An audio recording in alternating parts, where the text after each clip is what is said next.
তাড়াতাড়ি। আর খেও না, অনেক মিষ্টি। আর আমি হচ্ছে cream coffee, cream and sugar দেওয়া আছে কফি।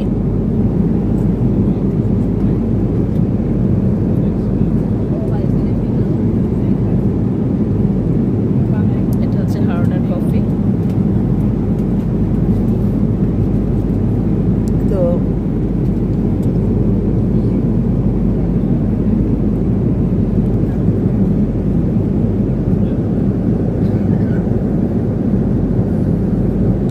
সবাই তাদের স্ন্যাক্স খাচ্ছে, চা কফি খাচ্ছে। এখন টি টাইম চলছে, তবে 1 ঘন্টা বাকি আছে আমাদের ল্যান্ড করার। ল্যান্ডিং প্রসেস শুরু হয়ে যাবে।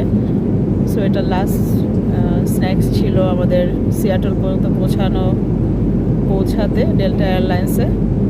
আর আমরা সিয়াটলে পৌঁছে আমাদের 8 ঘন্টা ট্রানজিট থাকবে, তারপর 1 ঘন্টার ফ্লাইট থাকবে সিয়াটল টু ভ্যানকুভার। আর আমি আর হারুন প্ল্যান করছি যে আমাদের লাগেজ যদি আবার পিক করতে না হয়, সাধারণত আমেরিকায় সিয়াটলে সাধারণত লাগেজ আবার পিক করতে হয়, পিক করে আবার ব্যাগেজ দিতে ড্রপিং করতে হয়, মানে রিচেক হয়। যদি না হয় তাহলে আমরা ইনশাল্লাহ ইয়ে করবো, সিয়াটলে একটু বাইরে বের হবার ইচ্ছা আছে, একটু ঘুরে দেখবো ঘন্টা 2-1। এই আমাদের প্ল্যান। তারপর চলে আসবো ইনশাল্লাহ আমাদের 1 ঘন্টার ফ্লাইট। তারপর সন্ধ্যা 7টা না 8টায় আমরা পৌঁছাবো ভ্যানকুভারে। 8:45। হ্যাঁ, 8:45 ইনশাল্লাহ আমরা ভ্যানকুভারে পৌঁছে যাব।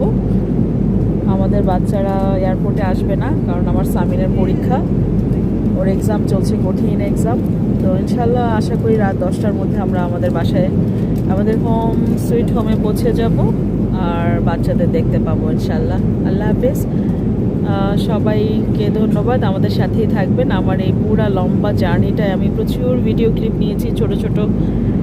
আপনারা সবাই সেটা এনজয় করে দেখবেন এবং আমাদের সাথে থাকবেন। আর আমি সাধারণত বলি না আমাকে সাথে রাখতে, কিন্তু আপনাদের সাপোর্ট আমার দরকার। ভালো থাকবেন। আল্লাহ হাফেজ।